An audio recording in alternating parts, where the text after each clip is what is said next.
Welcome to Compass Points, the weekly podcast for CompassKnox.com. CompassKnox.com is your best source for news and politics in Knoxville and Knox County. Your hosts today are Scott Barker and Jesse Mayshark, the founders of CompassKnox.com. You can find their daily in-depth coverage and subscribe at CompassKnox.com.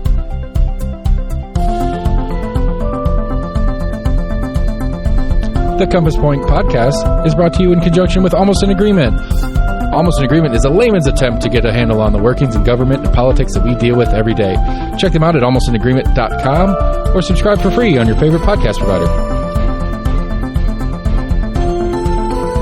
If you'd like to learn more about the topics discussed on today's podcast, go to CompassKnox.com and subscribe for in-depth coverage and much more.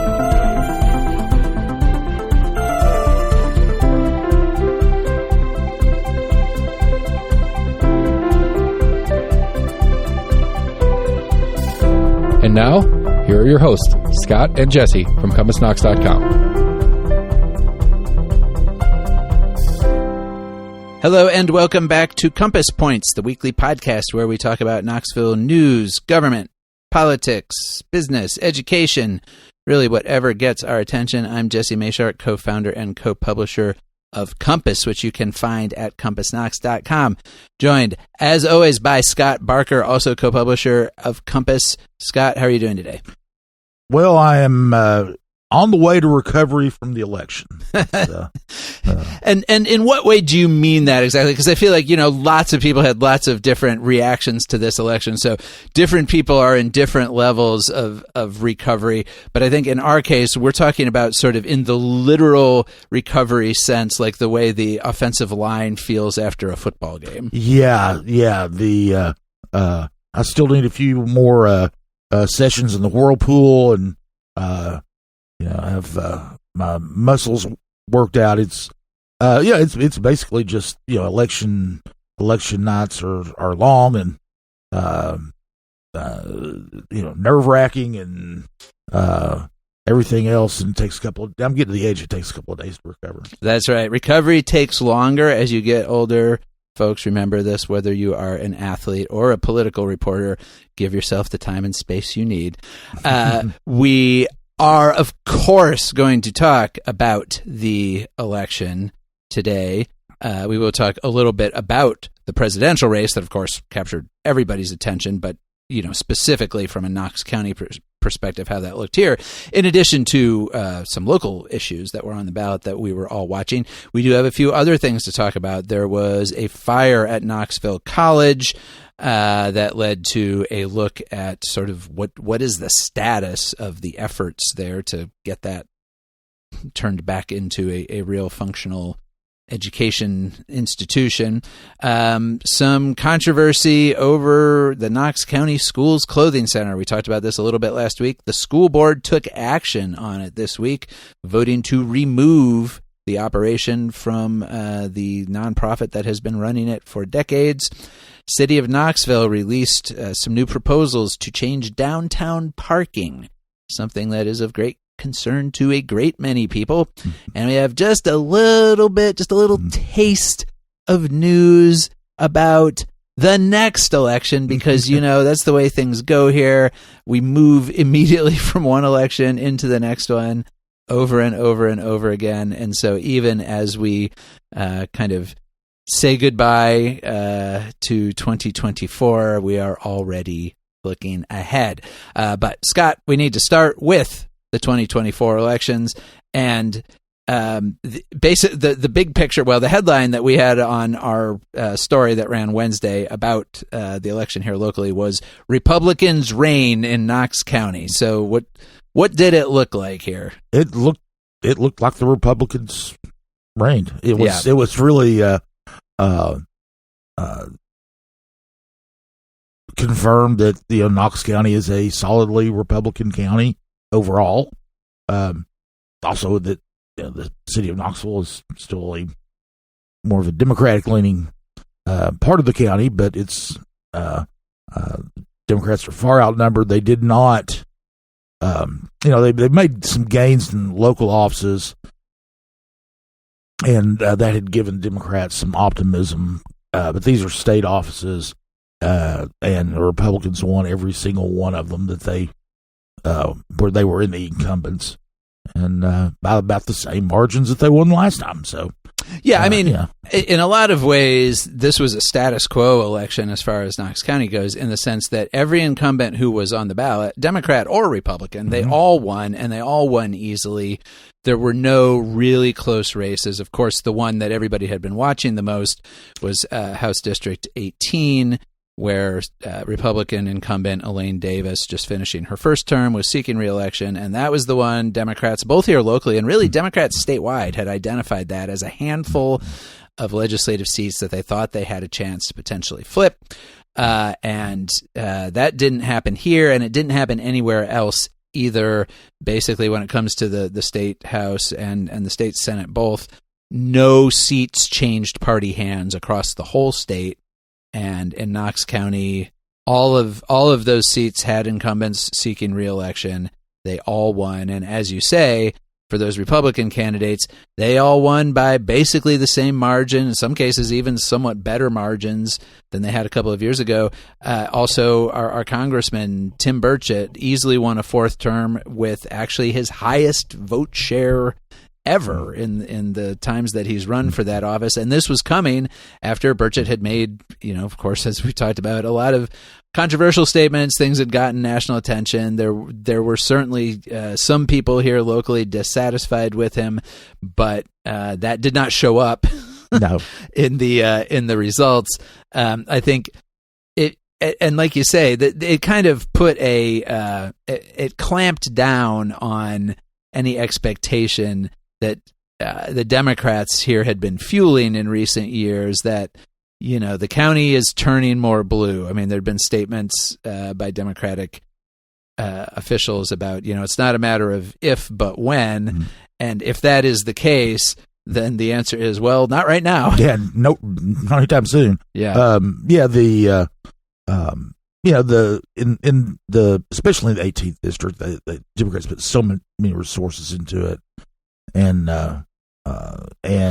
Davis basically said on election night that she just works hard and was able to, knock on doors and do all those things that you do when you run for office. And it was interesting. I was talking to Betty Burkhart, the chair of the local Republican Party, and one of the things that they've done is they put a big emphasis on people who are moving here from other places, and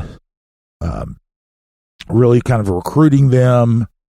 He said a lot of them are moving here, and they kind of, the way he put it, they think like us, but at times they don't vote like us. Mm-hmm. So they put a big emphasis on that, and so we all know that the population has been growing. So the population's been growing, and the margins are the same. That tells you that the people who it could tell you that the people who are moving here are voting in the same pattern, at least as Republican, if not more. Well, and where that particularly showed up was in the results that former president and now president-elect Donald Trump posted in Knox County. He actually had, of the 3 times he's been on the ballot here for president, he had his best year this year, both in terms of the percentage. He got 58.9%, essentially almost 59% of the vote, which was more than the 56.5% he got 4 years ago.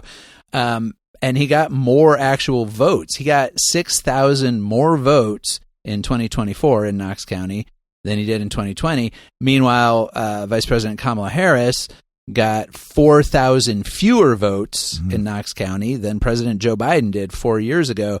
So the overall turnout, it was up by about 1,000 countywide, but when you account for the growth that's happened in the last 4 years, you're looking at more or less a flat turnout from 2020 to 2024. Right about 2/3 of the registered voters in the county voted, which is I mean, that may or may not sound like a lot to you, but that is pretty high. Yes. These are, so 2020 was a very high turnout year. 2024 didn't really build on that turnout wise, but it was still strong. And the difference between the two is that, it wasn't like super dramatic, but it was significant. The overall gap between Trump and his Democratic opponent increased by about 9,000 votes from 2020 to 2024. And so 9,000 votes across the county of, 336,000 registered voters, not necessarily a huge amount, but, certainly significant enough. I think it puts the you don't want to say it puts the Republicans in a new place of dominance because they've been the dominant party here for so long. But like you said, it really confirms their dominance and confirms that the Democratic Party, anybody trying to challenge that kind of one-party dominance here, has a long way to go. Oh, absolutely. This is kind of like looking at University of Georgia football team right now. They lost a game. They're slipping. Well, then they've beaten everybody since they lost to Alabama. Right. Yeah, they're not slipping. So, yeah. And the Republican Party here is not slipping. Yeah, I mean, I think one thing that we are likely to see more of, and this is often true, I think, when you have a very powerful majority anywhere, is that you can end up with infighting among the majority, because when they no longer feel, and I don't think our local Republicans do feel particularly threatened by the other party, then it's easier for people to kind of focus on their disagreements within the party. And of course, we've seen this play out in the local Republican Party in recent years. There are some kind of factions between sort of the more established, longtime local Republicans, longtime local residents, which Buddy Burkhart, the current county chair, is certainly a representative of, and then sort of a, let's say, more aggressive, more Trumpy faction, often involving people who some of those folks are also like longtime residents here, but there's a good number of them who are not, who have moved in. And of course, one that we've talked about a lot is conservative consultant Eric Wyatter, who has made himself into sort of like a one-man faction in a way in the county party, because he keeps running candidates who, election by election, have some success. And this year he had two candidates get elected to county commission. Elaine Davis, one of his candidates, who we just talked about, she easily won re-election. And Wyatter is feeling his oats, I guess you could say, because within 2 days of the results Tuesday night, which objectively on paper were like it was a really good night for Knox County Republicans, and you would think that it would be a result that a county Republican Party chair would be feeling pretty good about. But Wyatter wasted no time in immediately going on the offensive against Burkhart. It's no secret that Wyatter and Burkhart are not close, lambasting him for being incompetent, for having failed to run a candidate against Democratic State Rep Gloria Johnson. And, I think setting up what is likely to be a fight in the Republican Party when they have their organizational meeting in a few months to see who the next party chair is going to be. But I think we're going to see a lot more of that kind of thing. The Republicans having this dominance is not going to produce peace and quiet and harmony on the Republican side. No, well, it's kind of the nature of the beast, because I think when people are in politics, they are very competitive. They want to fight. If the opposition party isn't strong enough to give you a decent fight, then you'll turn and fight one of your pals. Sure. Well, and all political parties are sort of coalitions of different interests and priorities. And so you're always going to have people inside that coalition who are happy to be part of the coalition, but want the coalition to do more of what they want to do and less of what other people want them to do. And I think we will continue to see those tensions play out here in some of our local politics. Actually, we'll be talking about that a little bit later when we talk about the upcoming county commission meeting next week. I guess the other thing, and we are going to get into, I should have said at the top, we are going to have an interview segment here coming up, more of a conversation, I guess I would say, than an interview, doing election analysis with our friend John North from WBIR TV. But before we go to that, Scott, I think the other result from Tuesday that we do have to kind of mention and set up for this discussion is the Knoxville City Amendment, Charter Amendment number 2, which failed. Yes, Charter Amendment number 2 would have established an all-at-large voting system. We've talked about this quite a bit. The change was forced on Knoxville by a change in state law. The old system that we used in the city could not be continued, so this went on the ballot. We had there was a lot of division. A lot of, 7 city council members were in favor of passage, 2 were against. The mayor was in favor. A lot of some former council members came out against it. Some were in support of it. And the vote was very close. It was a couple of percentage points. Mm-hmm. But it failed. The one thing we'll get into this is the turnout is exponentially higher than turnouts are in just regular city elections that are held on odd numbered years. Right. So most of the people who voted probably don't have anything probably don't vote in city elections or rarely have voted in city elections. So that was kind of an interesting thing. And what it means is that starting next year, because we have 5 district council seats on the ballot next year, mm-hmm. Those will all be district-only races where mm-hmm. voting in both the primary and the general election will only take place in the district. Only people who live in those districts will get to vote in those races. Right. Now, remember I mentioned the system we had been using. District voters selected the top 2 candidates to move on to the general election, but they ran citywide. Yeah. City voters all across Knoxville voted for every single seat. That's not going to happen now. So in South Knoxville, the 1st district, however many people run, and usually when there are when there's not an incumbent, and everybody in office now is term limited, there might be 4 or 5 people who run.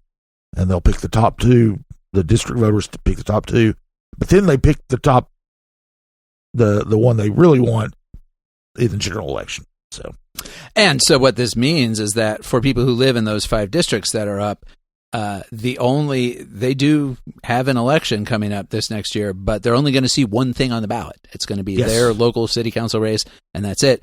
For people who live in the other district, District 5, which we will talk about, because at the moment it is on the opposite cycle from these 5 races. It comes up in 2 more years, but so people who live in District 5, like me, are not going to have an election this year. Like, there will be a city election, but we're just not going to be voting because the only things that are on the ballot are the other district races. Right, and the other amendment to the charter that was on the ballot, amendment number 1, which got virtually 0 attention because it was not really controversial, is moving the 5th district election to the cycle with the other district races, but that's not going to happen until the end of the current term, which is in 2027. Right. So the next time District 5 comes up will be in 2027, but that will only be for a 2-year term, and then it will be up again in 2029 along with these other 5 races. And so what that means is that we are going to move into a situation where every 2 years for city residents, you either have your local district race, because starting in 2029, all of the districts will be up, so everybody will have that election to vote in. And then the other 2-year cycle, you will have the mayor, the 3 at-large city council seats, because we do still have 3 at-large seats, and the city judge. And so once we get to 2029 going forward, kind of everybody in the city will be on essentially a similar cycle. Yes, and so it's a little confusing. It's one of the things that people talked about before and after the election about how kind of confusing the whole situation was, and that didn't know how it. Not only is it confusing, but we're leaving a system that was kind of confusing too. Yeah. And moving to this system, and it's a little would have been moving to an at-large only system it was a little confusing. And you had people, 25,000 at least people who typically don't vote in city elections. Sometimes more than that. It's right, because total city turnout was around 68,000 people, and often in city elections we get like 23,000 coming out. Oh, that's a great election if you get 23,000. Right. It was the number of people who actually voted on Amendment 2 was 64,000 even. Yeah. And several thousand didn't vote at all on that question. Probably because they either didn't care or didn't understand it and just left it blank. Yeah. So I think it was 8,000 or so, I believe. Mm-hmm. That was interesting too. That I was kind of wondering going into this how many people would just leave it blank, and a good number did. So. The one other thing I just wanted to mention about the city vote before we move to our talk with John is that the city did again vote Democratic. City limits voters voted for the Democratic presidential candidate, as they have every year since 1992, since the first Bill Clinton. That was kind of when the city, at least at the presidential level, started voting Democratic and has maintained that. Looking at, there are 49 voting precincts that are all or mostly within the city, and then there's about another 20 plus that have some little portions, but you can't separate out the city vote in those at the presidential level. But looking just at the 49 precincts that are all or mostly within the city, Kamala Harris got about 55% of the vote. That is in line with how Democrats have mostly performed in the city in recent decades, but it was down from the close to 59%, 58% that Joe Biden had 4 years ago. So again, showing that 2020 was an especially Democratic turnout and electorate in Knox County, and 2024 was a staunchly Republican one, even within city limits. Even though Harris did get more votes within the city than Trump did, she got fewer than Biden did 4 years ago. All right. Well, with that setup, let's go ahead and turn to our conversation with John North of WBIR for a little bit of chin-stroking electoral analysis, exactly the kind of thing that we know you come to Compass Points for. All right, we are joined for a little bit of election analysis by John North, senior investigative producer at WBIR and a longtime journalist here in Knoxville. Both Scott and I worked with John at the News Sentinel at different points years ago, so he's been around. He's seen it all. And John, I guess just to kick us off, I would ask you about, what were the top line things that jumped out at you here locally in Knox County about Tuesday's election? Probably about the same as you guys. And hello, thanks for having me. It's good to see old friends again. A couple things stick out, obviously. There was the big question about the city charter amendment. Would it or would it not pass? I think there was a lot of expectation. I candidly thought it's going to go down. I just thought that there was too much confusion among some people about what it meant. And there was also the notion that, well, isn't it sort of logical to have people who live within a district being the ones who ultimately pick the person?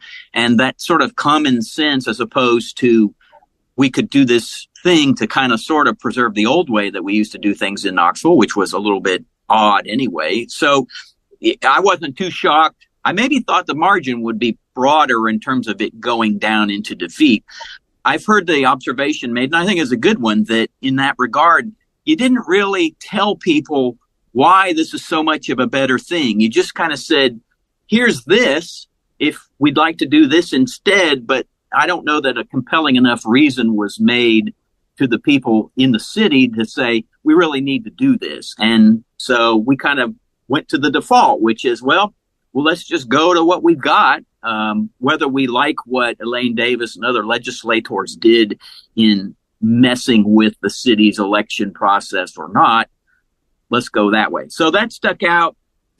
Everybody was looking at House District 18, right? I mean, Elaine was elected in 2022. It was a very contentious race. She is a bit of a lightning rod of a candidate and a lawmaker. She makes no bones about that. And she's had a very interesting past, was a Democrat, became a Republican, embraced some pretty tough stances, shocked everybody by, for some bizarre reason, wanting to get rid of early voting early on in her tenure in Nashville. And people went, what? I don't understand that. What? We had 163,000 people in Knox County vote early. It was just kind of a head scratcher. I think she pulled that back ultimately. Obviously, it didn't go anywhere. So that race, obviously, I'm sure you guys were looking at that. I was looking at it.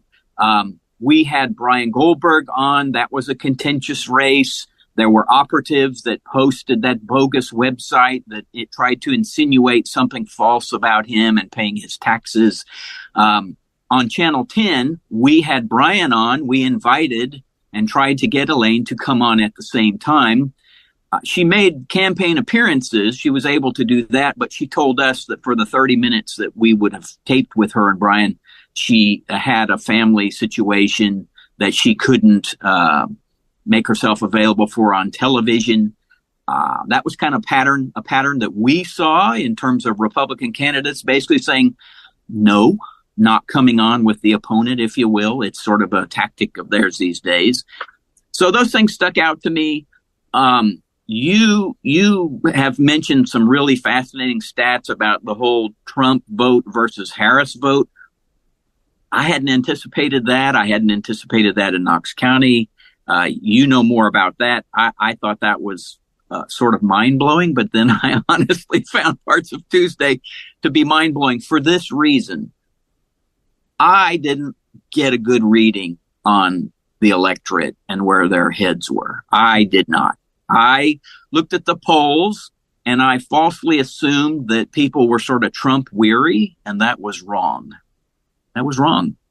Well, and I think that, there had been this, like if you look at presidential elections in Knox County going back a few decades, like you go back to 2012, Mitt Romney got, I think he got over 60% of the vote in Knox County, 62 or 63% of the vote.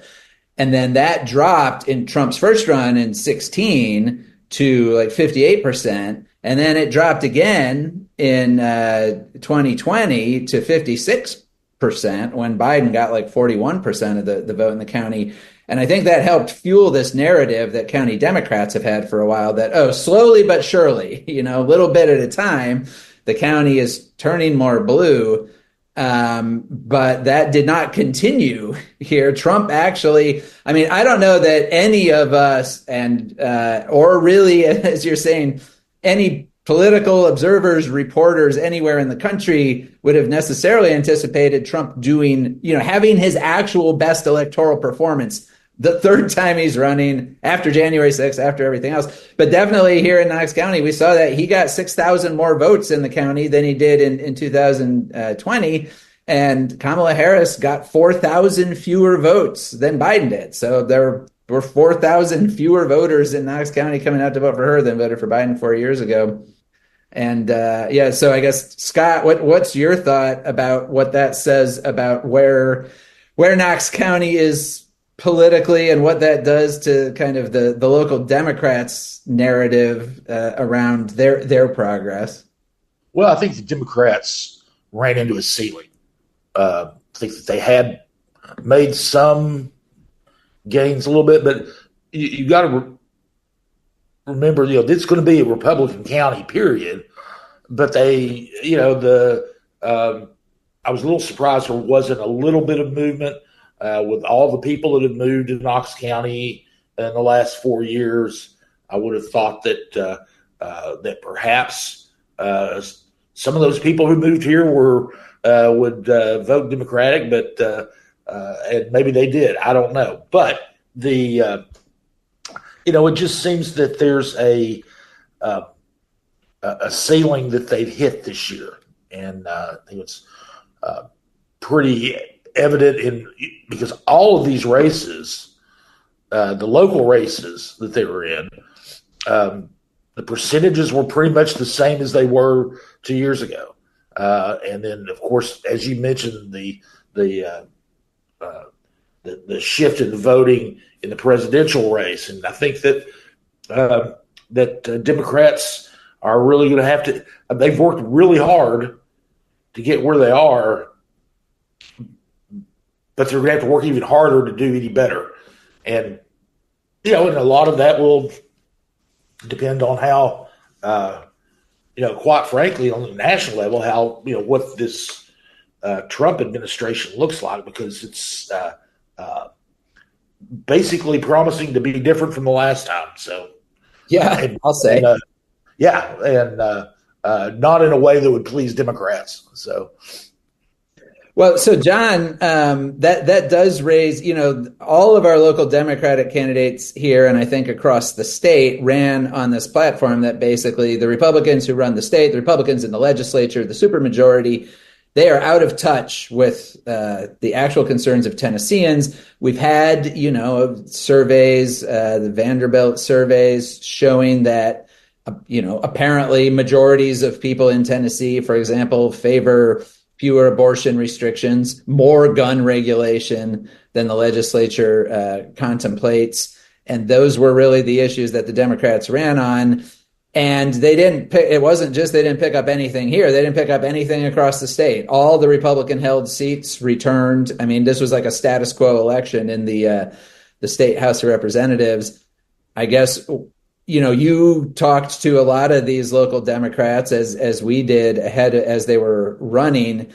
What do you think this does to the ability of the local Democratic Party to continue to recruit candidates to run in these races where just year after year after year, you're running into that same buzzsaw of losing by, 15 to 20 points? Yeah, that's a great question. It's why in the world would somebody want to run into a wall yet again and hurt themselves, even if they had a crash helmet on? Well, so a fair question for sure. Here is, my goodness, it must be incredibly difficult to be in the position that the Democrats are, that it takes so much energy to fight and gain just some small pieces of ground. I guess. I mean, that's what I'm assuming for them. Meanwhile, Republicans just seem to kind of roll along. I would guess that the energy will remain, because I think once the party sort of picks itself up, it will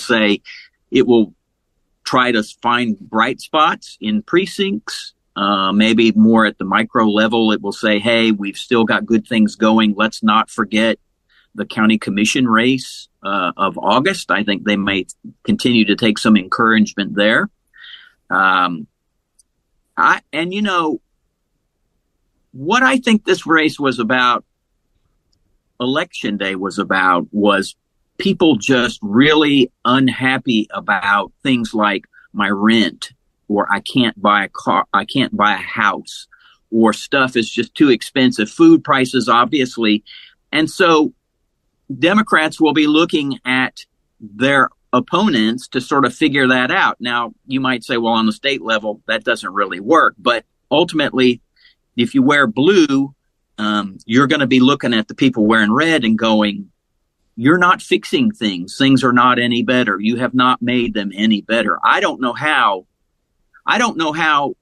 the president-elect plans to make it easier for people to pay their rent or buy a house. That's a really big deal. And I think that will reflect on his party, and that will reflect on candidates running in his party. And my guess is that was you just couldn't get beyond that. The groceries, yes, they're expensive too, but in my opinion, my goodness, it's kind of scary. Most people can't afford a house these days. That's really scary. Or their rent is just absurd, even in Knox County, Tennessee, where, as you guys both know, this used to be a pretty cheap place to live. I mean, my rent used to be cheap, and it's not so cheap anymore.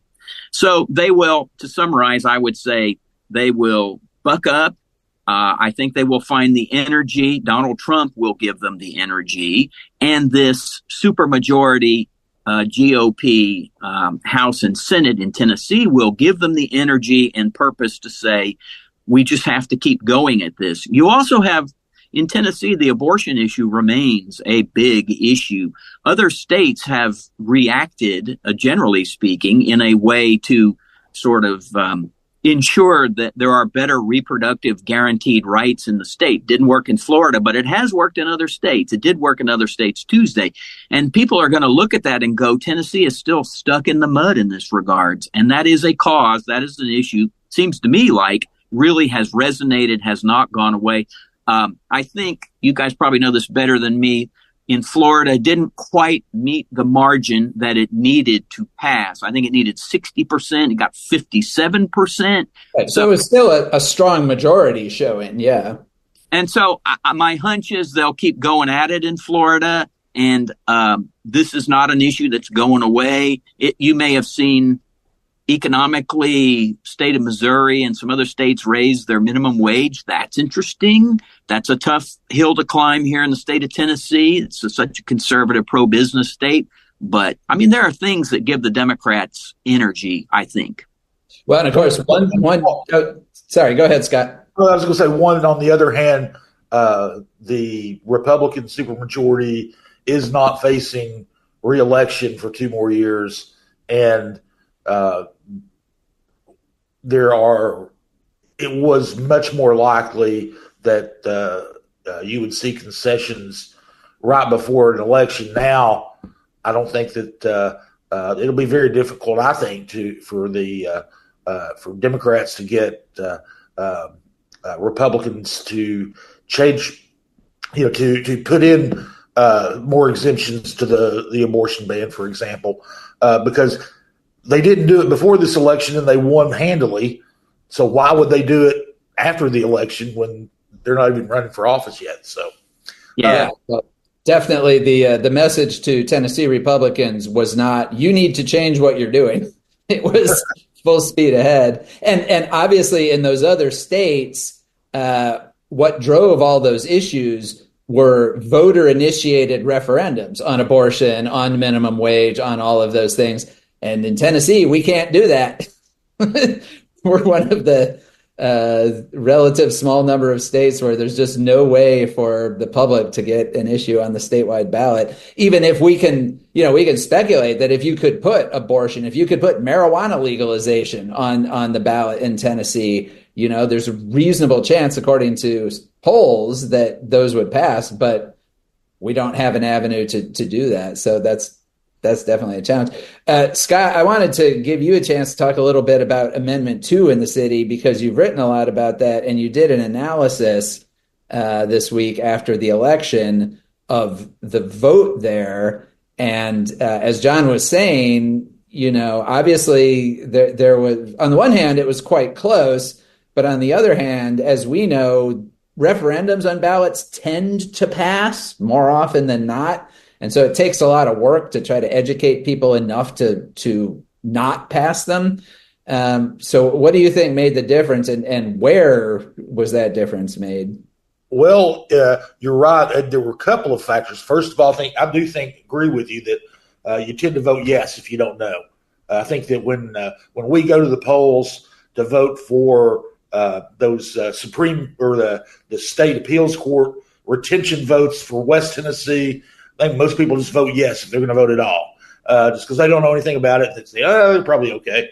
I think that there's that. The other thing was the turnout.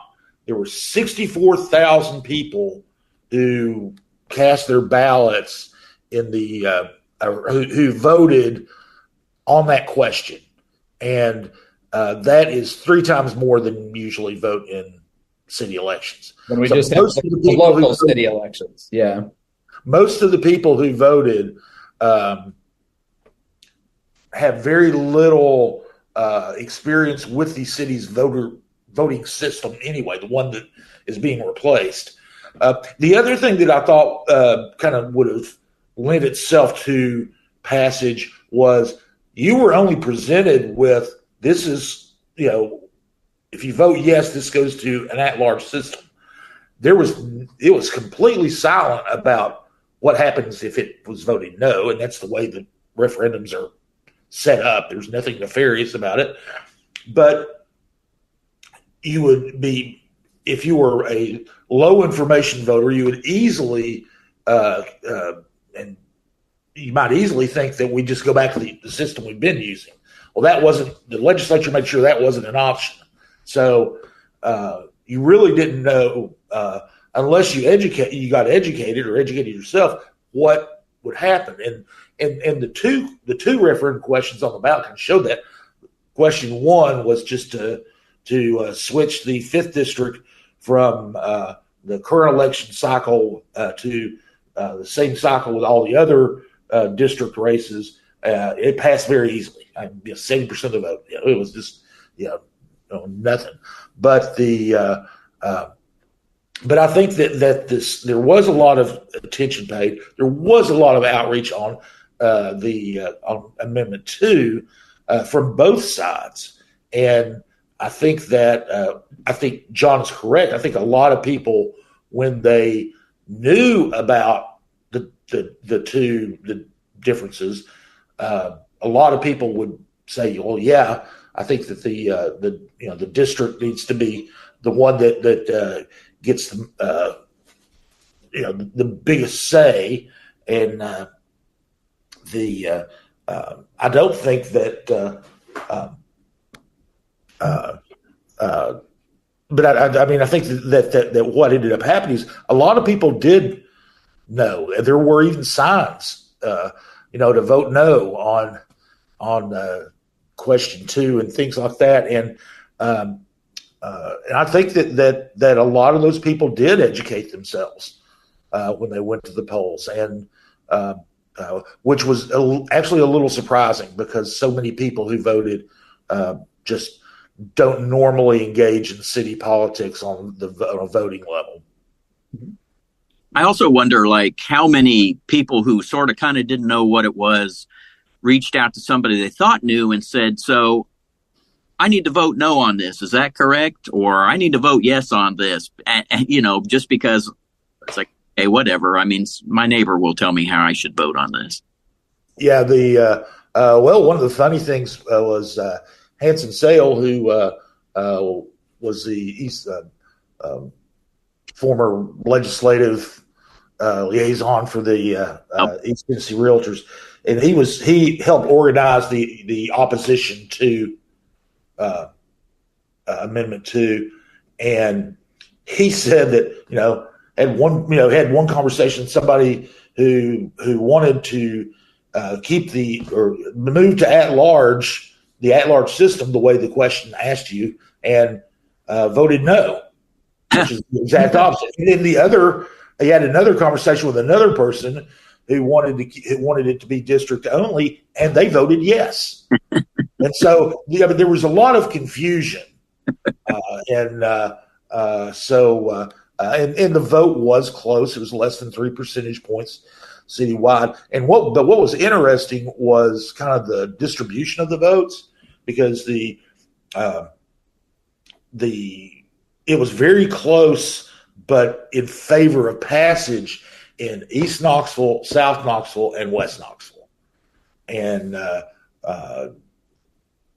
the thing was, it was opposed by voters in Northwest, North, and Northeast Knoxville.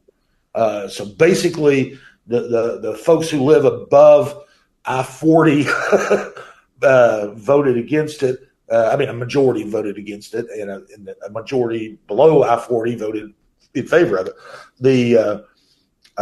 And especially in the 4th district, which is from North Knoxville to Fountain City, and then over across the northern part of the city to Holston Hills, every precinct voted against it.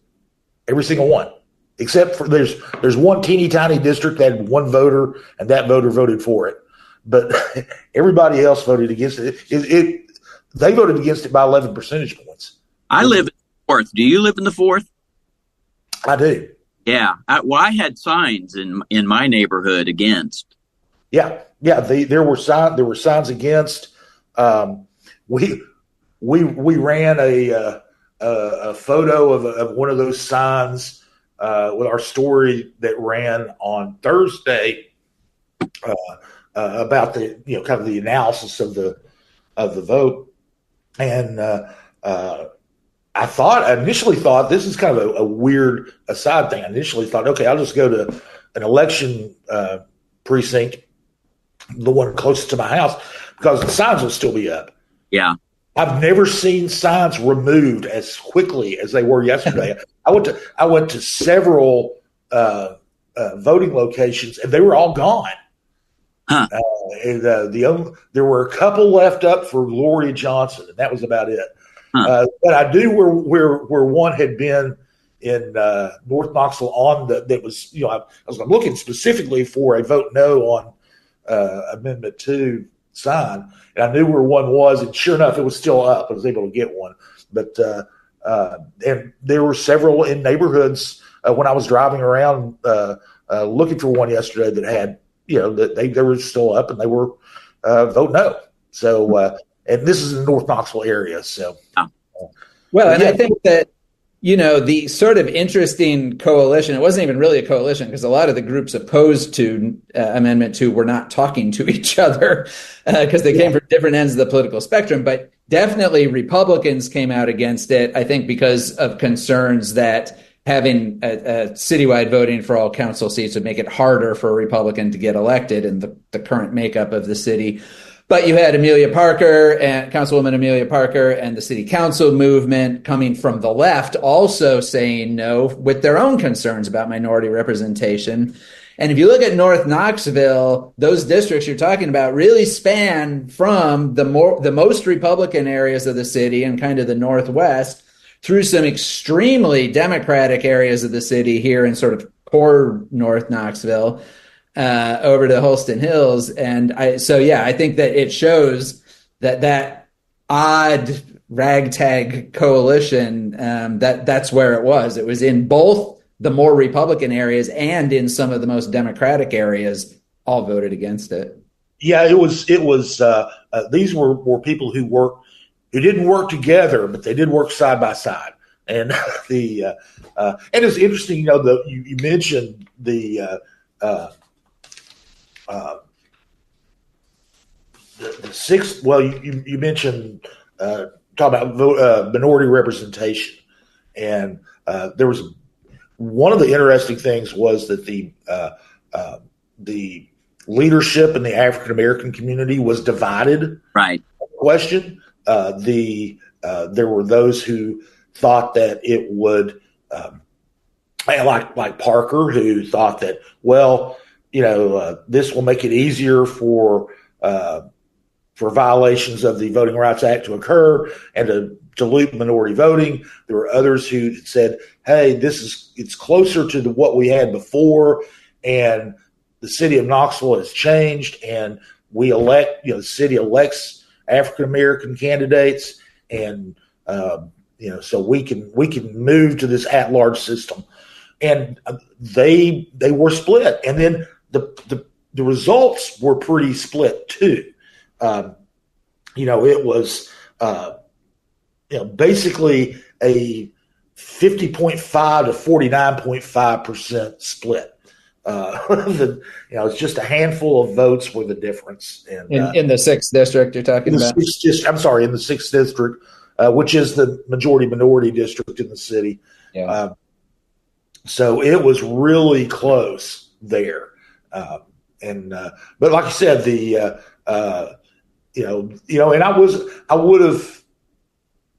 it's strange, the North Knoxville phenomenon, that 4th district phenomenon, because you're right. The neighborhoods that are very conservative voted against it, and the ones who were very liberal voted against it. So. I got a chuckle on Tuesday night. We had somebody run out to a couple precincts just to get kind of the picture of the tapes posted after they did the count. Y'all probably saw this as well. 24Q, which is Sequoia Hills, which is always kind of a fun little precinct to look at. I think they voted for it, and I just kind of chuckled about that. Yep. Yes, I believe you're correct. Let me double check that. I got all my spreadsheets out here. But yeah, West Knoxville overall was it was close, but they did is 10 vote margin in Sequoia Hills. Yeah, it was 1,172 for and 1,162 against. But one of the interesting ones there too is Dean Hill, which overwhelmingly voted against it. So it was as overwhelming as the precincts got. Got to remember, almost all the precincts were very, very close. Mm-hmm. Well, to wrap us up here, John, I wanted to ask you something to some degree about the media, although it's about more than just us. But you mentioned this issue of, and it is mostly Republican candidates, these in recent election cycles, not wanting to show up to forums, not wanting to show up to debates, not wanting to come on to the Sunday shows to talk. And, I moderate a lot of forums for the League of Women Voters. Right. This is a persistent issue there. And it's not all Republicans. There are Republican candidates who come out. State Senator Becky Massey is very, responsive. State Representative Dave Wright. There are some who just kind of take it as part of their normal course of duties. Sure, I'll come and talk. But overall, we are seeing people just saying, nah, I'm not going to bother. And we see the results of that, which is they all get reelected easily. It obviously, I don't think any of us have any illusion that whether or not a candidate talks to us, appears on our shows, shows up at a forum or whatever, whether that really necessarily makes a lot of difference in the results of an election. But there is kind of this civic idea that it's good. It's good for people who are running to be willing to come out into a public setting where they don't control, what's going to be asked or talked about and just have to respond to questions from people. Do you have any thoughts? Have you all at WBIR talked about, is there a way around this? How do we get people who just don't see any particular value in that kind of engagement to do it as part of normal campaigning? Candidly, we talked at length about it because we had several shows where, we highlighted competitive races. The Goldberg-Davis race was one. The Blackburn-Johnson race was another. The Burchett-Jane George race was another. And we were like, how do we do this? What do we do? They don't care. They don't care. So I don't have an easy solution. We don't. I agree with you. We all think alike perhaps in this regard, and I'm not sure these days the public cares so much. We think we have an obligation in what we do in our jobs to support democracy, to provide information. It's part of our role, which we take very seriously, and you guys do as well, to inform the public on both sides. And so we just see this as a part of what we do, and they don't want to play anymore. And so they don't. And if they do play, sort of on the grander scale, if you will, they don't answer the questions. You ask them a question and they go on their message. It doesn't matter whatever your question is, they go on their message or they'll fight with you. It's sad, but I will say this, we were kind of flummoxed and scratching our head about Marsha Blackburn because in 2016, she made herself available. You guys may have talked to her. We did. She would come here and we talked to her, I think, at least twice. Very friendly, very accommodating, had an excellent conversation with her. She doesn't even acknowledge our requests anymore. And I was like, I wonder if that's also happening in Memphis and in Nashville. So I looked at their television sort of Sunday programs, their political affairs programs. I couldn't find that she took part in those either. So, and I told our people here, I was like, she just doesn't do it. She ain't doing it. She used to do it when she was in the General Assembly, or maybe Congress, but she ain't doing it anymore. Now, Bill Haggerty, he did end up making himself, he's not running, he wasn't running this season, but he did end up making himself available because we would like to have him on Inside Tennessee as well. The bottom line is their playbook is we don't need you, and we've got our own platforms. And then you'll have people like Congressman Tim Burchett, who tweeted, I think yesterday, something about to the effect of, you can look it up, had something to do with the media is always screaming about racism. Well, now we know who the real racists are. Right. Which was very disappointing. Yep. Well, I think we can expect continued unfiltered tweeting from our congressman. Well, that's probably a good place, if not necessarily a hopeful place from a civic engagement standpoint, to wrap it up. So, John, thanks again for joining us. It's always good to talk to you. Same here. You guys take care.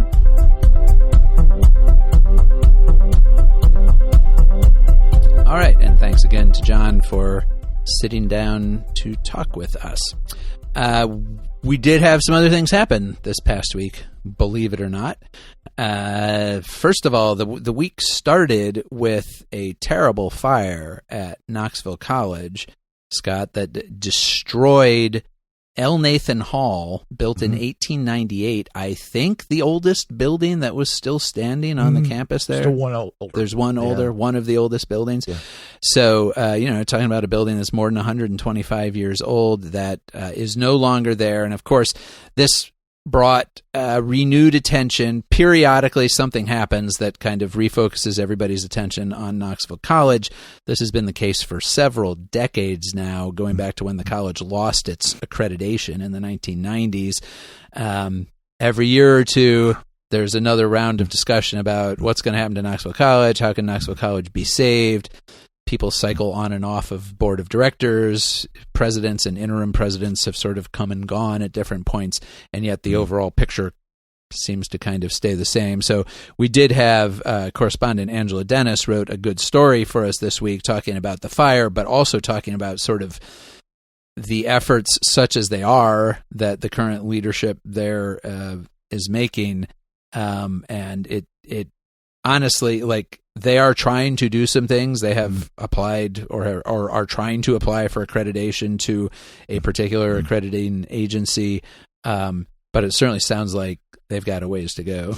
Yeah. One of the things is the college is so, first of all, it's in debt. A lot of the buildings have deteriorated to, L. Nathan Hall, the one that burnt on Monday, was already missing its back wall. Yeah. It wasn't an intact building. Whatever is eventually done to renovate the campus is going to cost a lot of money, and Knoxville College does not have a lot of money. They don't have, they barely have any students. And the students they have are only online and are not, it's not an accredited institution. And so you can't get financial aid to go there. It's something really big and drastic needs to happen, and the leadership there, you're right, people have cycled on and off the board. Presidents have come and gone, and they're all really trying really hard to do something, but it's just a monumental task.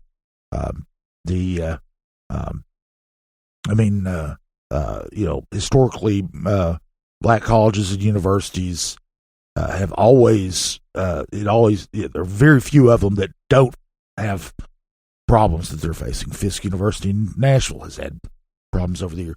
Morristown College was a historically black college, and it closed down. In fact, Knoxville College was still in good enough shape to where they could take over Morristown College, right? And then they had to close it.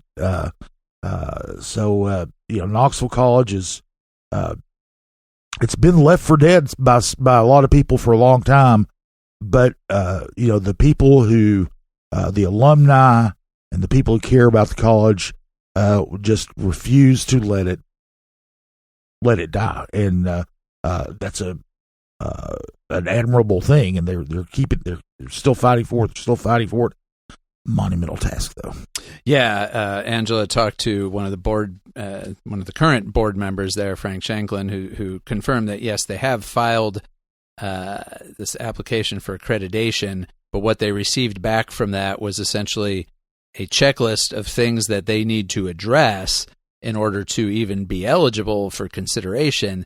And there were, I think, 23 items on that list. And these are not insubstantial items. A lot of them have to do with demonstrating capacity and resources and the ability to, have some kind of continuity of classes and services and so forth, none of which they really appear able to do in the near future. So even though they have this list and they're going to be working on that, even just working through that checklist to where they could be considered for this accreditation, and this accreditation is at a level that would allow them, I think, to qualify for students to qualify for financial aid, but it is not one of the top recognized accrediting agencies. It's a smaller accrediting agency, and even at that, it's I don't know. I first moved to Knoxville in 1994, and I remember Metro Pulse, rest in peace, Metro Pulse, the alt weekly that was here at the time. One of the first cover stories I read in 1994 when I moved here was basically, "Can Knoxville College be saved?" And here we are 30 years later, and I guess that question hasn't been answered definitively at this point, but it certainly hasn't been answered yes. Yeah, if you're a journalist in Knoxville and you've been here for 20 to 30 years, you've written at least one. Right. Knoxville College, can Knoxville College be saved stories? Yeah. So, I think it will take something kind of monumental to for it to survive, and it might be something that that would not be the first choice of the alumni and the board, but could end up being the only choice, and I don't know what that would be. Right. But certainly it would probably involve selling off part of the campus, which has been discussed at various points.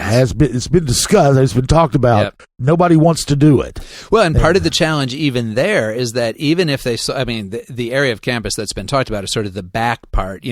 People think of Knoxville College as the historic center of campus up on the hill, which of course was where L. Nathan Hall was, and it was a real loss because a lot of the focus of preservationists has been, well, at least let's try to save the historic buildings on top of the hill. Yeah. And now we've lost one of those.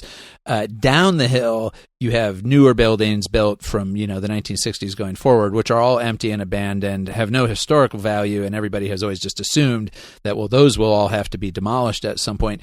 So it's not just a matter of selling off that property, because whoever then would buy that property would have to take on that task. It's not a site that's just like easy for anybody to go into and do whatever they want.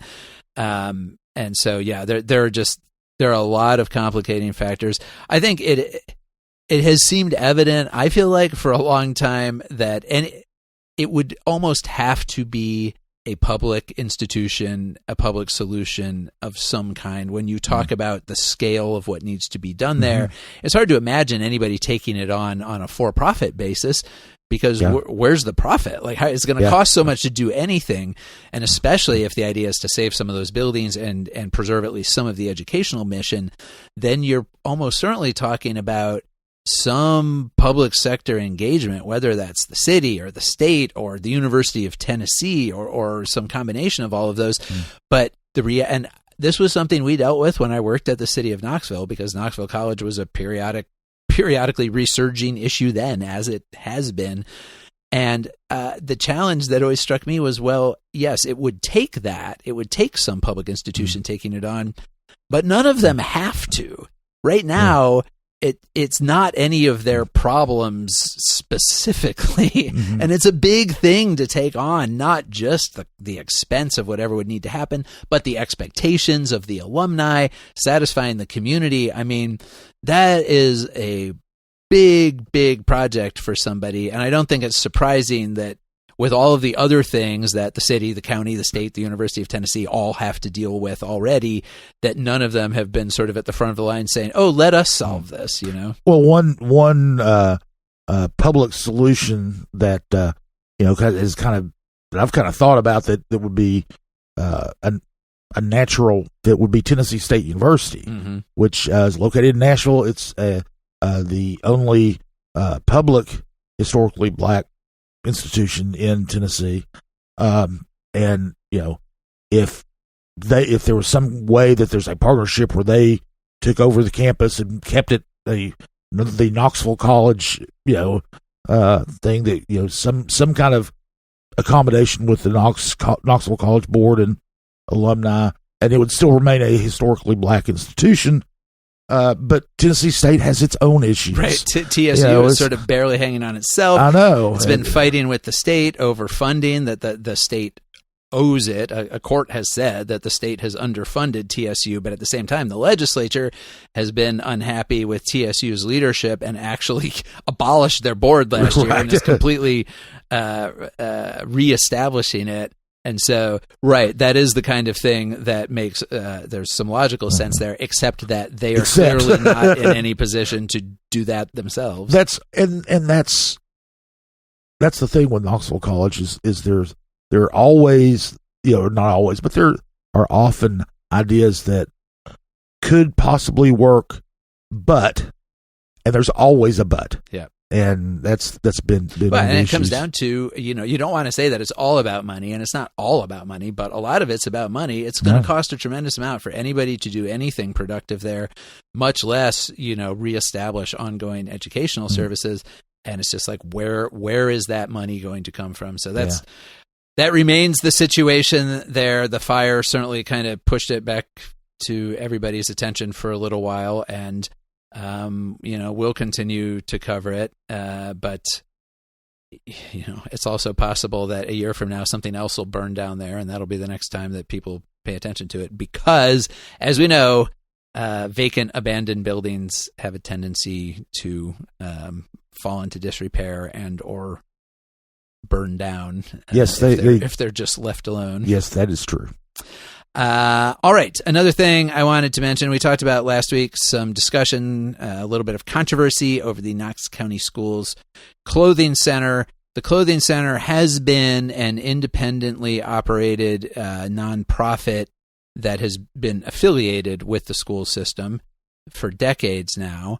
And it has been run by an organization called the PTA Board, which used to be part of like the Knox County Council PTA, and basically became its own self-contained PTA nonprofit agency some years ago, really just to run the Clothing Center. And what the Clothing Center is exactly what it sounds like. They collect donations of both new and used clothing, and they also receive some grant funding to actually go out and buy new clothing, and they provide them to students in Knox County on an as-needed basis.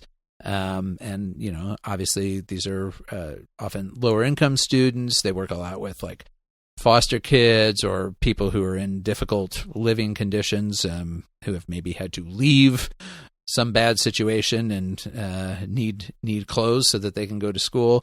They serve thousands of children in Knox County. Everybody agrees that they've done very good work and important work over the years. But in the last couple of years, there has started to be discussions that the schools administration, kind of wanted to go in a different direction, maybe. Superintendent John Ryswick's administration had reached, apparently, an agreement with the former leadership of the PTA board about a year ago to look at winding down the PTA board's operation of it and possibly having another organization like the Knox Education Foundation or the Partners in Education nonprofit take over supporting it and or staffing it. But that leadership of the PTA board that was amenable to that and that agreed to, among other things, having the operation moved from its home at the Knox Central building, the old Sears building on North Central Street, kind of in the heart of the urban area, out to the campus of Cedar Bluff Middle School, where the school system had some open office space. The old leadership of the PTA board agreed to all of that, but then the membership of the PTA board found out about it and got mad, essentially, and said, no, we want to continue operating it. They had their annual reorganization meeting back in May or June and elected a new leadership of the PTA board, which ever since then has been working / arguing with the school system about how to run this, who should run it, what the circumstances of it should be. The PTA board preferred their old model that they had at the Knox Central building, where they essentially had sort of a clothing store of sorts. People could make appointments, come in and pick out clothing. The school system had wanted to move to a more centralized model that they said would actually be more accessible countywide, because that not quite downtown, but the urban location was convenient to people living right in the urban core, not so much to, people who live in Coreyton or Carnes or whatever. And the argument from the school system is, we have needs all over the county. Poverty is not limited to one particular area.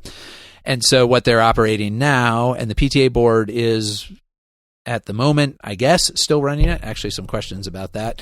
But basically, they receive requests from social workers in schools across the county, and then they ship out clothes to those schools where students can pick them up. There was some argument about that it's really actually better if people can come in and pick out their own clothes. It gives them a little more sense of agency and not just having something handed to them, whatever color it is or whatever. But this really came to a head because there was a lot of dissatisfaction on the PTA board about this move, and the move disrupted their service. They were still in boxes out there when the school year started. School board member Christy, who represents the 9th District in South Knox County, was contacted by a teacher who was looking for some clothes for some students in need and said she had not been able to get response from the clothing center. Christy got involved, reached out to the clothing center, and according to her anyway, was basically told, no, we can't do it. We're, basically, you made us move and everything's a mess here and we can't fulfill that request. She got upset with what she perceived as the pushback that she got.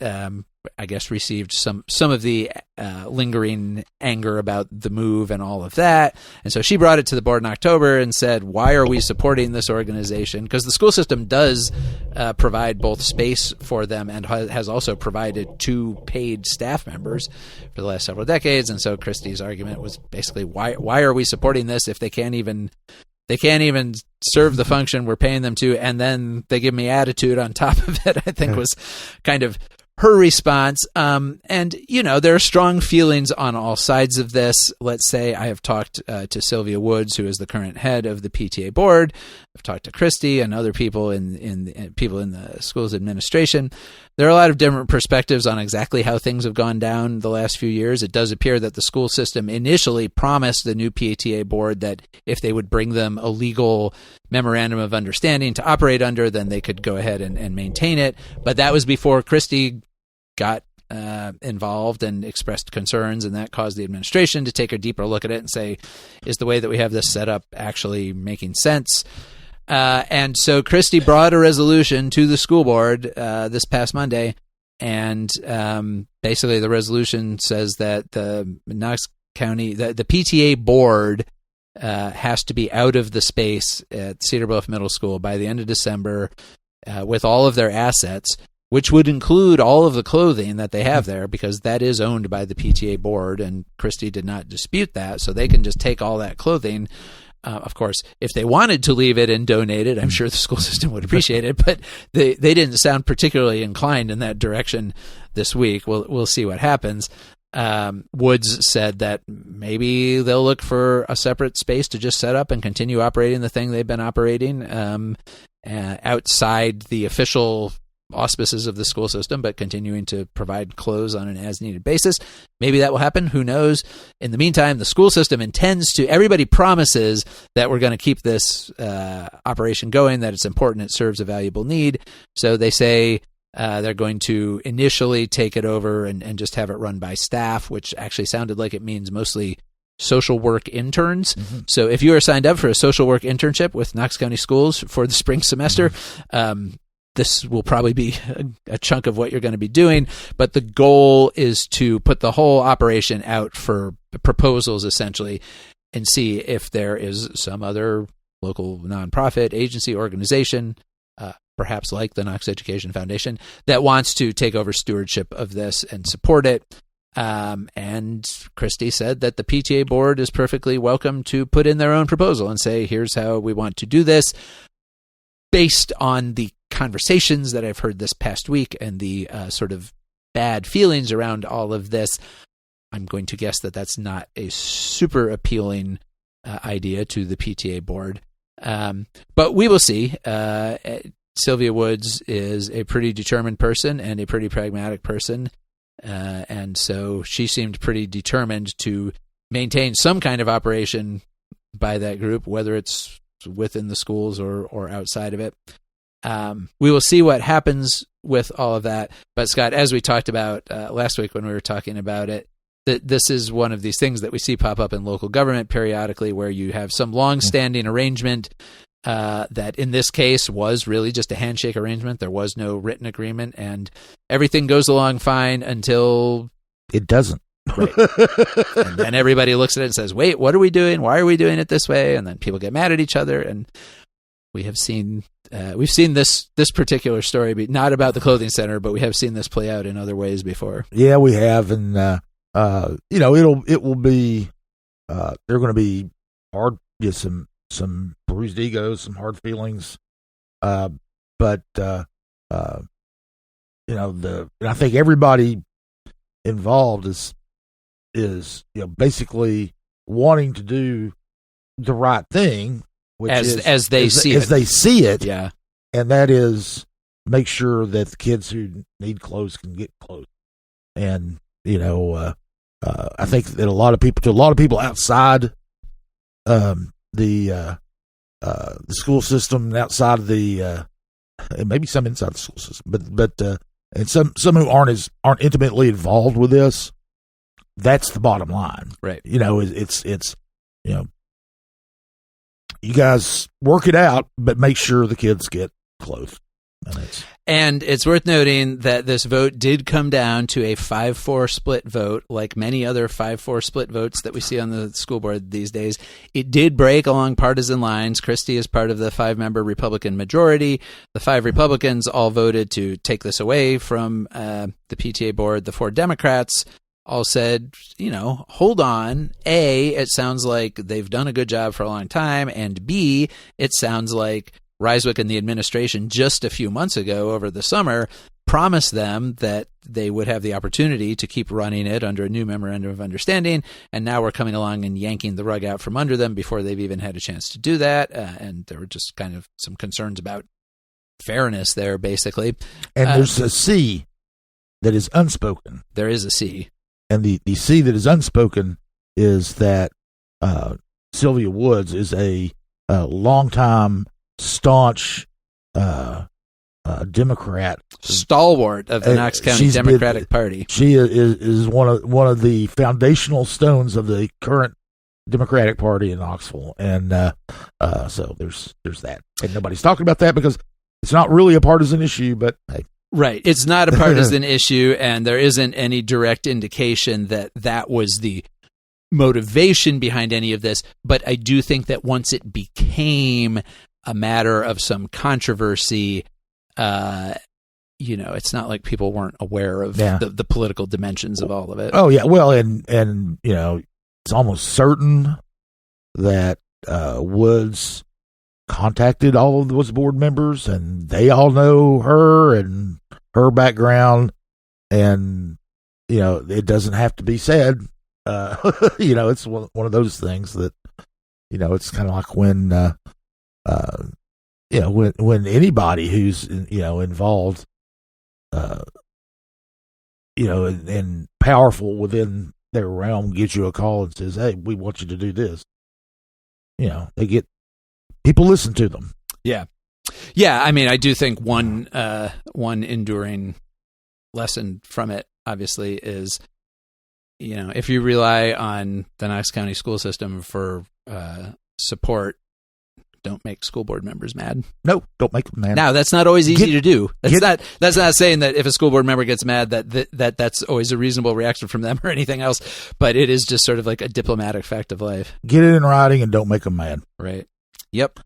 Well, we will, of course, follow up on that, both with what the PTA board decides to do, but more importantly, really, whether the school system is really able to keep that up and running. There's a lot of skepticism from supporters of the PTA board about whether they're actually going to even be able to step in so quickly and do that without interrupting service. And definitely the underlying public interest in all of this is having students able to get help when they need it. So we will be following up on that. And Scott, another thing to mention that we'll probably talk about in greater detail next week, but the City of Knoxville this week released in the details of proposed changes to downtown parking. And they did this, I'm not going to say it was like strategic or anything, but they did release this information on election day, kind of just like pushed it out there, right? Yeah, because we have so much extra time on election day right. to notice things like this. Yeah, they sent it out on election day, and what it was is they also sent out a notice that they were going to have a city council workshop on it. Workshop is going to be Thursday at 4:00 in the afternoon, which is pretty early for a city public meeting.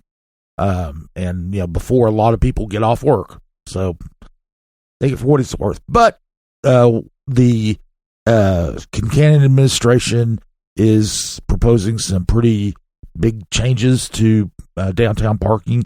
They did a parking study, and we'll just hit the highlights today because, like you said, we'll be getting into more detail next week. But the parking on nights and weekends, free parking on nights and weekends in city-owned garages will continue. Little tweaks. Market Square Garage on Saturdays during the day, if you want to park there, it's a $3 flat fee. On weekends? On Saturdays. On Saturdays, okay. Saturday nights, still free. Sunday, free. Monday, Tuesday, Wednesday, Thursday, Friday night, free. But the other thing, this is going to be interesting to see how it works out. Now, if you park in a city-owned garage, say at 4:00 in the afternoon, well, you're supposed to pay through 6. But if you leave at 7, you park for free. After the gates are up. After the gates are up. They raise the gates at a certain point in the evening. And after that, it's free. So I speak from experience. I have done that on many occasions. But there's really no way around it until they make this fix. You're still going to go in. You're still probably going to get a ticket, parking ticket. The gates are going to be down 24/7. And then when you come back around, you'll feed your ticket into the machine. And it'll tell you whether you owe any money or not. But what that means is, if you're that person who comes at 4:00 in the afternoon and you stay till 7, you're going to pay for those 2 hours up till 6. Now, if you stay in there till 11 o'clock, you're still only going to pay through 6. I mean, they're not going to charge you all into the night, but they're going to charge everybody who is there during the times that they charge. Yeah. So they're going to do that. The other big change, and this is going to be a major one, I think, for a lot of people, is the metered parking downtown.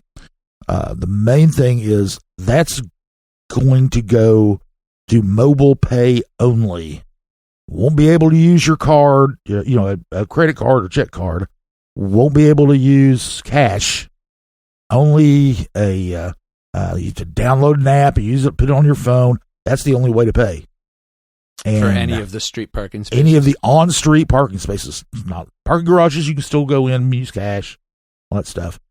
But that's going to take some getting used to by a lot of people. Yeah, and it raises concerns about accessibility for people who might not have the phones or just aren't comfortable using apps. Not everybody is, for sure. So I know there was this work session on Thursday, and there was discussion of all that. So you're going to have a story this coming week with more detail on that, and we'll probably talk about some of the concerns that have been raised next week. Yeah, and there was a lot of discussion about it Thursday night, and then and there are a lot of other details to go into. There's the parking fees are going to go up various amounts in various spots, and the citations will go up. There'll be a lot more new technology involved.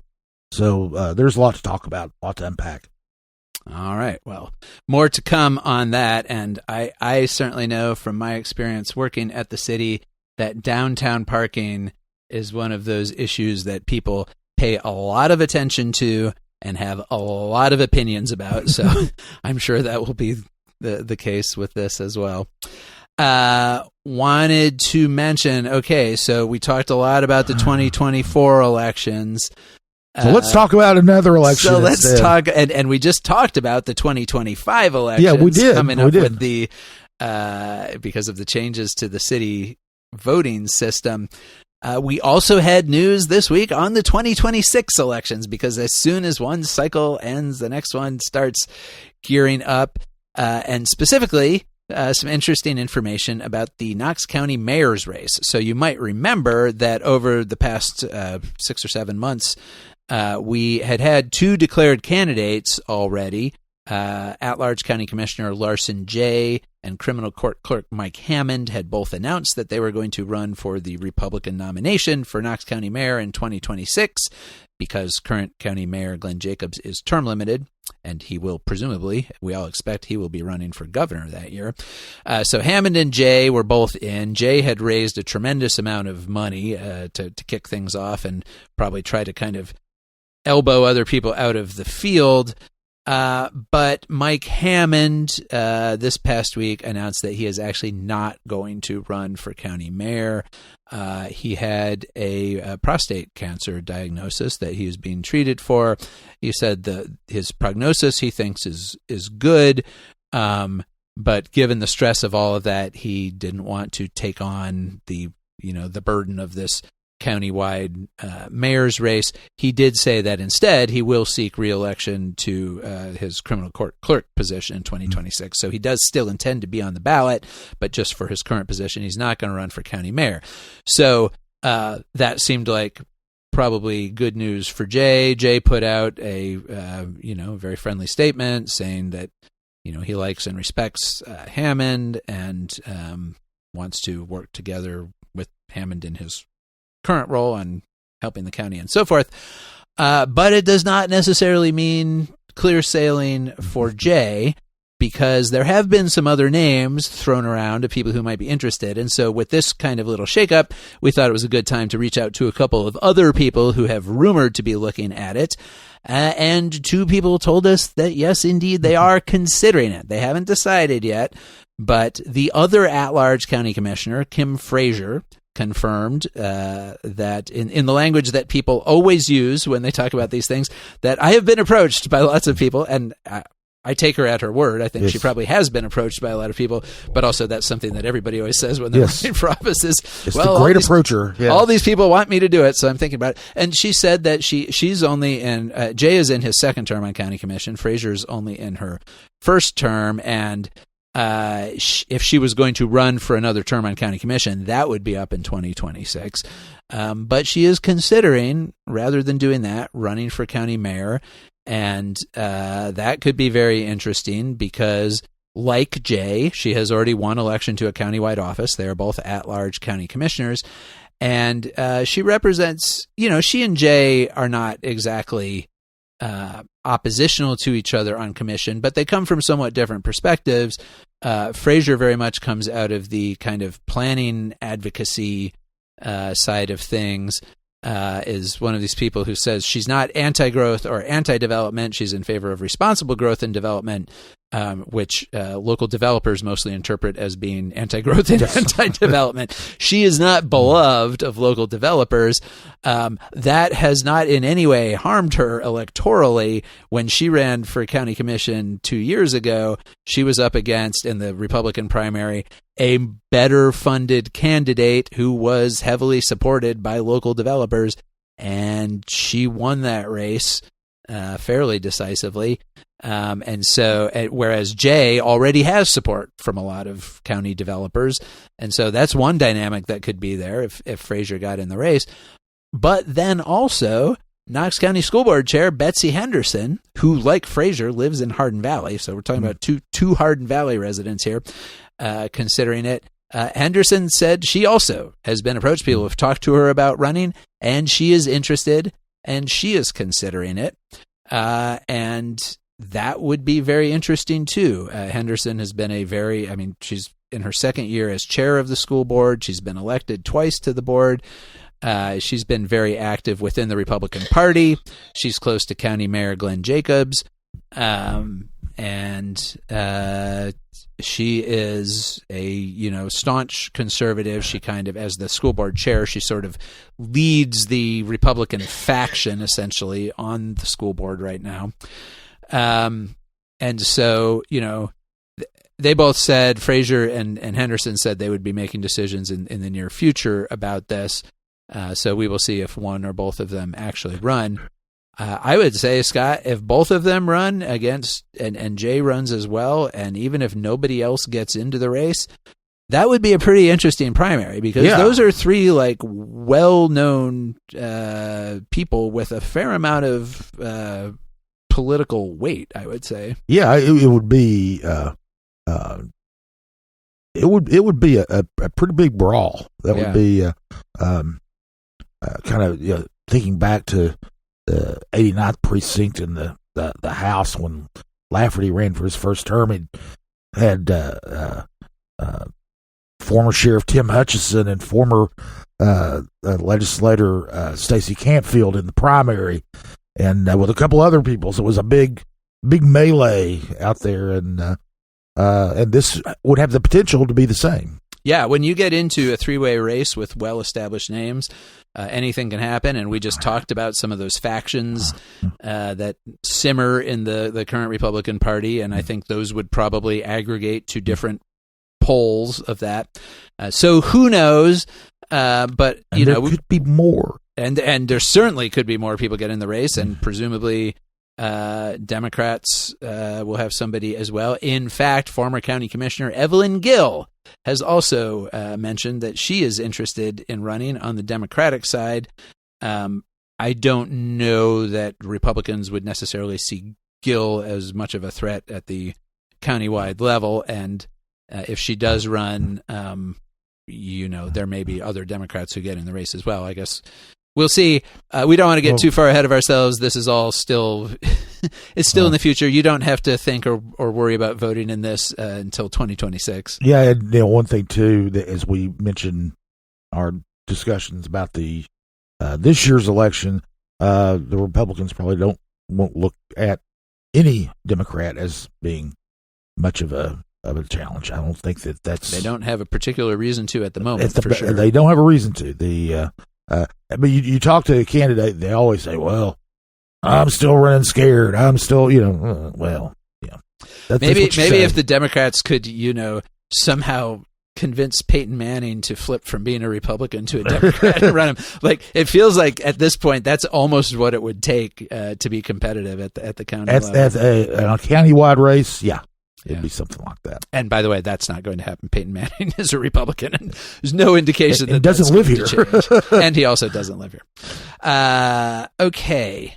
One other thing to mention, and this is something that no doubt will be the subject of much ongoing discussion in 2025, but Governor Bill Lee and his allies in the Tennessee General Assembly this week filed a bill representing the governor's attempt to pass a statewide school voucher system. Of course, this effort fell apart this past year in the legislature. with a lot of opposition from rural Republicans who had concerns about it. The fact that Lee now has a bill that is supported by the majority leader of both the House and Senate, William Lamberth and Jack Johnson, signals a more unified effort than he was able to bring next year. It doesn't necessarily mean that all of those concerns are going to be assuaged, but we will see how all of that plays out. What is being proposed is a modified version of what got talked about last year. It would provide initially a education freedom scholarship, as they call it, of $7,075 to students who want to enroll in private schools across the state. It would be phased in over 2 years. The first year, there would be 20,000 of these scholarships available statewide. The second year, it would be subject to basically whatever level the legislature funds it at. It does have a couple of accountability measures. There was a lot of talk about that, like, can you give tax money to private schools without asking anything in return? So it does, at least in its current form, require that any student who's enrolled under a voucher in a private school would have to take a state test, and those test scores would have, at the end of each school year, those test scores would have to be reported to the state. They would have to be publicly available, so it would provide some level of reporting and accountability, but still a tremendous amount of freedom for private schools. They would not have to accept any particular student. They would not have to provide special education services, any of the things that public schools have to do. And of course, immediately the anti-voucher groups and forces, the Tennessee Education Association, SOCM, the various other groups who have fought this in the past, got geared up and issued statements in opposition and promised to, be very organized in fighting it. So this will be a major focus of the legislature this year, and we will see how it goes. If you want to see the details of that bill, you can find them at the state legislature's website. It is the first bill that has been filed for the coming session. So if you look at either House Bill number 1 or Senate Bill number 1, that's it. And I think that was very deliberate to signal, like, this is the top priority for the governor. This is where we're starting this year. So that is out there, and more to come on that. Okay, let's take a look ahead to this next week, because there is life after the election, one way or another. Of course, Monday is Veterans Day, and so most of our local governments are closed, state government and federal government as well, in observation. On Tuesday, because Veterans Day is a holiday, the county commission meetings that would normally happen this coming Monday are instead happening Tuesday the 12th, and they will be held in the small assembly room, not the main assembly room where they usually are, for a reason that we will get to in just a second. So in the small assembly room at 3 o'clock on Tuesday, Commission will meet for its agenda review session. One of the things, and this is reviewing items that will be on the agenda when they have their regular monthly voting meeting on Monday the 18th, but they'll talk about them this coming Tuesday. One of those is the Sexualizing Children resolution, sponsored by, who we were talking about, conservative consultant Eric Wyatter earlier. One of his county commission candidates, Rhonda Lee, she is bringing this resolution back, making a bit of trying to stoke the culture war fires on county commission. We'll see how that goes. And then that will be followed at 5 o'clock by commission's monthly zoning meeting. And then Scott at 6 o'clock that day, right next door in the main assembly room. And the reason county commission can't meet there, city council's in action. City council will be there. And the big thing that's going to be on their agenda is that the Kincannon administration is asking them to approve an ordinance, an amendment to an ordinance on the hotel motel tax, to increase the hotel motel tax from 3% to 4%, which would of course bring in new revenue, about $2.2 million in revenue, and eliminate the sunset clause in that, and allow for broader use of the funds. Right now, the tax brings in about $6.7 million a year, and that can only be spent to relieve the debt on the convention center. It's the only thing it can be spent on. And once that's done, the ordinance expires. It goes away. So what they're seeking is that they can spend the funds on other tourism related projects and activities, which they have to under state law, and eliminate that sunshine provision. That the convention center debt is scheduled to be paid off in 2032. So they want to get this in place ahead of time. They might even be able to pay it off a little faster because they'll be bringing in more money. And they really have said they have a lot of deferred maintenance at the Civic Coliseum, World's Fair Park. There are a lot of places they could that are tourism related where they can spend. They need to invest, or they say they need to invest a lot of funds. So that is the main thing. Another thing that's going to be on the agenda is they're going to be distributing $2.2 million from in COVID relief money from the federal government that we're still getting in, and they're going to give that to KCDC for affordable housing. All right. And then this coming Thursday, the Knox County Planning Commission. Oh, yes. The Planning Commission meets. Lots of subdivisions coming up, lots of rezonings, those kinds of things. There are a couple things that I've only had a chance to look at the agenda briefly. A couple things did jump out. One is in the city, and that is the KCDC, again, is seeking a rezoning of the property where the historic St. Mary's Hospital is located. It's a portion of the old campus next to the public safety complex. About half of the remaining property that's beyond the public safety complex, it would be covered under this.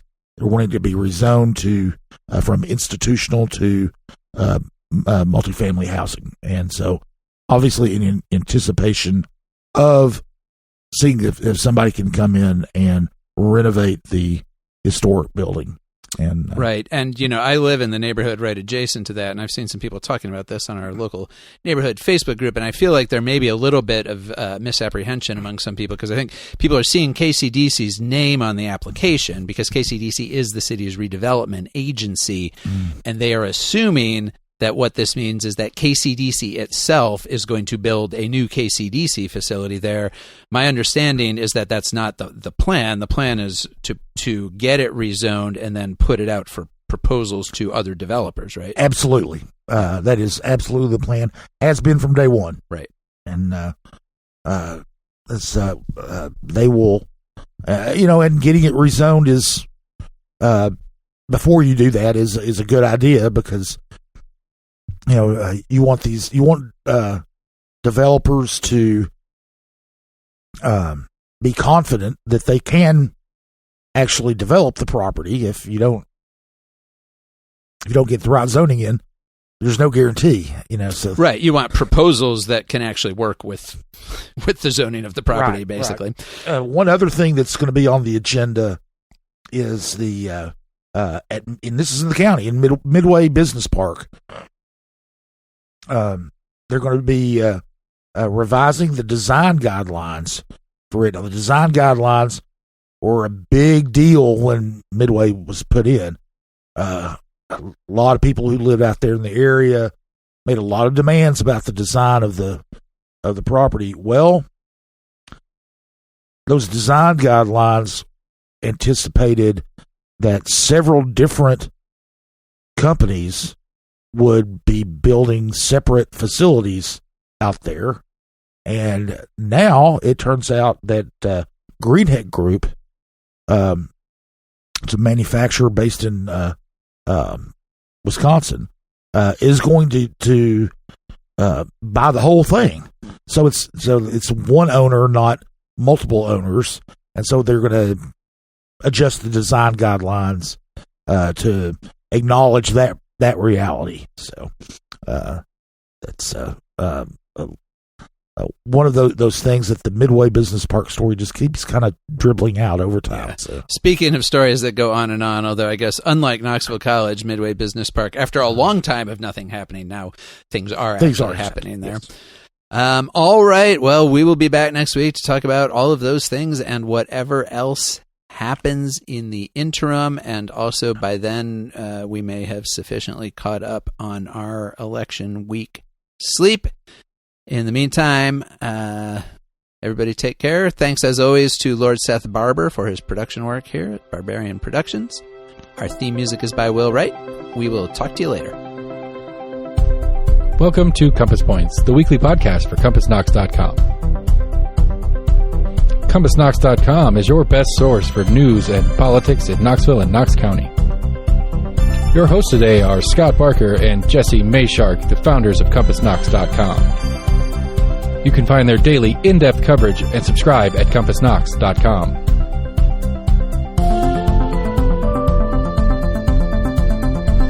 The Compass Point podcast is brought to you in conjunction with Almost an Agreement. Almost an Agreement is a layman's attempt to get a handle on the workings in government and politics that we deal with every day. Check them out at almostanagreement.com or subscribe for free on your favorite podcast provider. If you'd like to learn more about the topics discussed on today's podcast, go to CompassKnox.com and subscribe for in-depth coverage and much more. And many thanks to William Wright for composing our theme song.